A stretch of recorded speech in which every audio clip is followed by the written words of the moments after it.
നമസ്കാരം. ഞാൻ ഈ വീഡിയോ ചെയ്യാനൊരു കാര്യം എന്തെന്ന് വെച്ചാൽ, നമ്മളെ പെൺകുട്ടികൾ വീട്ടിൽ നിന്ന് പഠിക്കാനെന്നും പറഞ്ഞ് പെൺകുട്ടികൾ വീട്ടിൽ നിന്ന് പോകുന്നു. ഒന്നാമത് ഇന്ന് ഇന്നത്തെ കാലത്ത് ഇന്നത്തെ പെൺപിള്ളേരാവട്ടെ ആൺപിള്ളേരാവട്ടെ ആര് പറയണേ അനുസരിക്കുന്ന പിള്ളേരല്ല ഇന്നത്തുള്ള പിള്ളേർ. അവരെ വിചാരം, അതായത് വീട്ടിലുള്ള അച്ഛനും അമ്മയും മൂത്ത ചേട്ടന്മാരുണ്ടെങ്കിൽ അവരൊക്കെ എന്തെങ്കിലും പറഞ്ഞു കഴിഞ്ഞാൽ അവർക്കതൊരു മൈൻഡല്ല, മനസ്സിലായില്ലേ? അവർ ഏതോ സ്വപ്ന ലോകത്തേക്ക് ഇങ്ങനെ പറന്ന് നടക്കുക. അതായത് ഇന്ന് ഏതോ സ്വപ്ന ലോകത്ത് പിള്ളേർ പറന്ന് നടക്കുക. പക്ഷേ ഈ പറന്ന് നടക്കുമ്പം ഈ കൂടുതലും കൂട്ടുകാരാണ് ഓരോ പെൺകുട്ടികളുടെ ജീവിതം നശിപ്പിക്കുന്നത്. ഒരു 100% കൂട്ടുകെട്ടാണ് പെൺപിള്ളേരുടെ ജീവിതങ്ങൾ നശിപ്പിക്കുന്നത്. കൂട്ടുകാർ ചേർന്നാണ് ഓരോന്ന് പറഞ്ഞാണ് ഈ പെൺകുട്ടികളുടെ അടുത്ത് ഓരോന്ന് പറഞ്ഞ് പെൺകുട്ടികളെ അടുത്ത് പറയും, നമുക്ക് കൂട്ടുകൂടി അടപ്പം. ഈ ഈ ചില പെൺപിള്ളേരെങ്ങനെയെന്ന് വെച്ചാൽ, ഇന്ന് അവർ പാവപ്പെട്ട, അതായത് ഗ്രാമപ്രദേശത്തു നിന്നൊക്കെ വരുന്ന പെൺപിള്ളേരാകുമ്പം അവർക്ക് ഈ പുറം ലോകം അങ്ങനെ അറിഞ്ഞുകൂടാത്ത പിള്ളേരായിരിക്കും കോളേജിൽ പഠിക്കാൻ വരുന്നത്. അപ്പോൾ ഈ കുറേ പഷ്കാരിയായ പെൺപിള്ളേർ കുറേ എണ്ണം കാണും.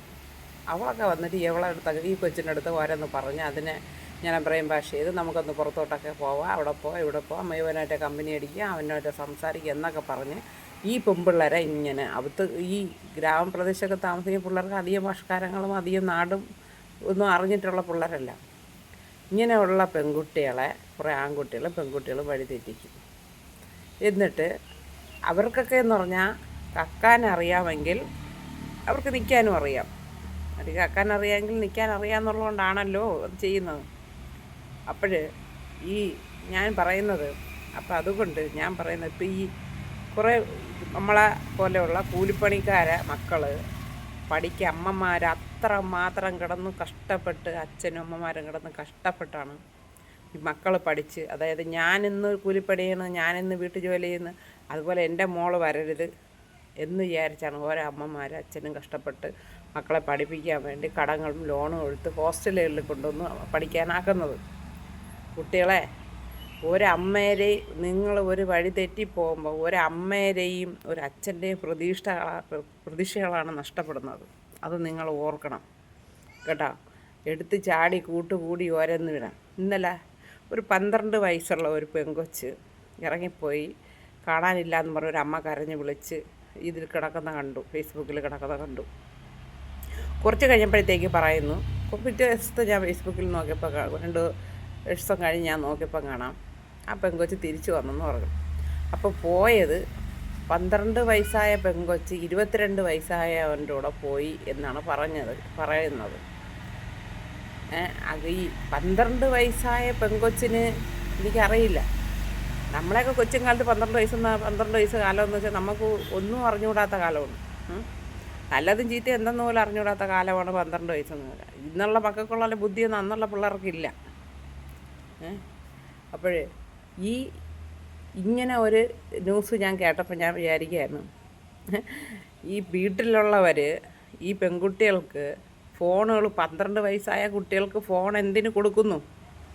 ഈ പിള്ളേർക്ക് ഇപ്പോൾ ഫോണാണ് ഏറ്റവും കൂടുതൽ. ഇന്ന് ഇത്രയും നമ്മളെ ലോകം നശിക്കാൻ കാരണമേ ഫോണാണ്. ഈ ഫോൺ കാരണമാണ്. ഈ 12 വയസ്സായ കുട്ടിക്ക് ഫോൺ കൊടുത്തിട്ടുണ്ടല്ലേ വേണ്ടവന്മാരായിട്ട് ചാറ്റാനും സംസാരിക്കാനും ഈ കൊച്ചിറങ്ങി പോകാൻ. 12 വയസ്സുള്ള കൊച്ച് അതിനെന്തെങ്കിലും സംഭവിച്ചുവെങ്കിൽ, അല്ല ഈ വിളിച്ചുകൊണ്ട് പോയവൻ അവൻ്റെ കൂട്ടുകാരോ ചേർന്ന് ഈ കൊച്ചിന് എന്തെങ്കിലും ചെയ്തെങ്കിലോ? അപ്പോൾ വീട്ടിൽ ഇരിക്കുന്ന അമ്മമാരൊരു കാര്യം ശ്രദ്ധിക്കേണ്ടത്, പിള്ളേരെ കയ്യിൽ ഫോണുകൾ കൊടുക്കരുത്. എന്തൊരു കിടന്ന് ബഹളം വെച്ചാലും പിള്ളേർക്ക് ഫോണുകൾ കൊടുക്കല്ലേ. ഫോണാണ് ഏറ്റവും കൂടുതൽ ഈ കുട്ടികളുടെ ജീവിതം നശിപ്പിക്കുന്നത്. അവന് ഒരു നഷ്ടവുമല്ല, പക്ഷേ ഈ പെൺകുട്ടിയുടെ ജീവിതമാണ് കഷ്ടത്തിലാവുന്നത്. അതുകൊണ്ട് ദയവ് ചെയ്ത് അമ്മമാരെ ഞാൻ പറയുന്നത്, ഇപ്പം നിങ്ങൾ എന്നെ തിരിച്ച് കളിയാക്കുക, അമ്മൂമ്മ എവിടെയാണ്, അമ്മൂമ്മ ഏത് ലോകത്ത് ജീവിക്കുന്ന, മുത്തശ്ശി ഇപ്പോൾ വന്നേയുള്ള എന്നൊക്കെ പറഞ്ഞ് കുറേ കമൻറ്റുകൾ ചെയ്താൽ എനിക്ക് പ്രശ്നമല്ല. ഞാൻ ഇന്ന് നാട്ടിൽ നടക്കുന്ന ഓരോ കാര്യങ്ങൾ ഞാൻ പറയുന്നതാണ്. ഓരോ പെൺപിള്ളേരുടെ ജീവിതങ്ങൾ റെയിൽവേ ട്രാക്കിലും കടലിലും ശവങ്ങൾ ചത്തു പൊങ്ങി വരുന്നത് കൊണ്ട് കുറേ മാത്രം ഈ അമ്മമാരെ ഒന്ന് ശ്രദ്ധിക്കുക. ഈ പെമ്മക്കൾക്ക് ഫോണുകൾ കൊടുക്കല്ലേ, പെൺപിള്ളേർക്ക് ഫോൺ കൊടുക്കരുത്. ചെറിയ ഫോൺ, ഒരാളെ കോള് വിളിക്കുന്ന ഒരു ചെറിയൊരു ഫോൺ വാങ്ങിച്ച് കൊടുക്കുക. അല്ലാതെ ഫോൺ ഉപയോഗം കുറയ്ക്കണം. നമ്മളെ ഫോണാണ് ഇന്ന് പിള്ളേരെ വഴിതെറ്റിക്കുന്നത്. ഇന്നത്തെ പിള്ളേരെന്ന് വെച്ചാൽ അഹങ്കാരത്തിന് കയ്യും കാലും വെച്ച മക്കളാണ് ഇന്നത്തെ മക്കൾ. അത് ഏത് മക്കളായി പറഞ്ഞാൽ എൻ്റെ മക്കളായാലും ശരി തന്നെ, കൊച്ചുമക്കളായാലും ശരി തന്നെ, വലിയ മക്കളായാലും ആരായിരുന്നാലും ഞാൻ പറയുക, പണ്ടത്തെ പോലെ ഇന്നത്തെ പിള്ളേരാരും തള്ളയും തന്തയും ഒന്നും അനുസരിക്കാത്ത പിള്ളേരാണ് ഇന്ന്. തള്ള പറയണതും കേൾക്കില്ല, തന്ത പറയണതും കേൾക്കില്ല. അവർക്ക് അങ്ങോട്ട് ഒരു ബൈക്ക് കിട്ടുക, അതിൻ്റെ കുതിരപ്പുറത്ത് കയറുക, ഒരു പോക്കങ്ങ് പോകുക. അതിൻ്റെ ഇടയിൽ ഏതെങ്കിലുമൊക്കെ പെൺപിള്ളേരെടുത്ത് ഇരിക്കൊണ്ട് നടക്കുക. ഇങ്ങനെ ഒരു ഭ്രാന്തന്മാരെ വേഷം കെട്ടി നടക്കുക. അതാണ് ഇന്നത്തെ കാലത്തുള്ള പിള്ളേരെ. പക്ഷേ അതിന് നമ്മളെ നാട് മുടിയേയും, മനസ്സിലായില്ലേ? ഇപ്പോൾ എന്താ പറയുക, ഒരു അടുക്കും ചിട്ടയില്ലാത്ത ജീവിതമായിട്ടുള്ള ജീവിതങ്ങളാണ് ഇപ്പോഴുള്ള കുട്ടികളുടെ ജീവിതങ്ങൾ. പിന്നെ വീട്ടിലുള്ളവരെ നമുക്ക് കുറ്റം പറയാൻ പറ്റില്ല. ഇന്നത്തെ മക്കൾ അച്ഛനമ്മ പറഞ്ഞാൽ കേൾക്കണ മക്കളൊന്നും അല്ല. അവരെന്തോ ആണ്, അവരേതോ ലോകത്താണ് ജീവിക്കുന്നത്. ഒരു ഗതിയില്ലാത്തൊരു കൂലിപ്പണി ചെയ്ത് കൊണ്ടുവരണമായി പറയും മക്കളെ ഇത്രയേ ഉള്ളെന്ന് പറഞ്ഞാൽ അത് പറ്റൂല. എനിക്ക് നാളെ ഇത്ര രൂപ കിട്ടണം, അത് കിട്ടിയാലേ എനിക്ക് കോളേജിൽ കൊടുക്കാൻ പറ്റുള്ളൂ. ഇങ്ങനെ പറയണ മക്കളാണ് ഇന്നത്തെ മക്കൾ. അവരെന്ന് വെച്ചാൽ വയറ് വലിച്ചിറക്കി കെട്ടി കൂലിപ്പണി ചെയ്ത് ഇതിനൊക്കെ തിന്നാനും കൊടുത്ത്, ഇതിനൊക്കെ നല്ല ഡ്രസ്സും വാങ്ങിച്ച് കൊടുത്ത് ഇതിനൊക്കെ വയ്ക്കുമ്പം കിട്ടുന്ന ഭാഷകളും സംസാരങ്ങളൊക്കെ ഇതാണ്. അതുകൊണ്ട് ദയവ് ചെയ്ത് അമ്മമാരെ, നിങ്ങൾ പെൺകുട്ടികളെ ശ്രദ്ധിക്കുക. നഷ്ടപ്പെടുന്നത് നമുക്ക് മാത്രമാണ്. പക്ഷേ ആണുങ്ങൾക്ക് ഒരു പ്രശ്നവുമില്ല. നമ്മളെ കുട്ടികളുടെ ജീവിതം നഷ്ടപ്പെട്ടു പോയതാണ്. പിന്നെ അതിന് നോക്കിയിട്ട് കാര്യമില്ല. അതുകൊണ്ട് ദയവ് ചെയ്ത് പെൺകുട്ടികളെ അമ്മമാരെ ശ്രദ്ധിക്കുക.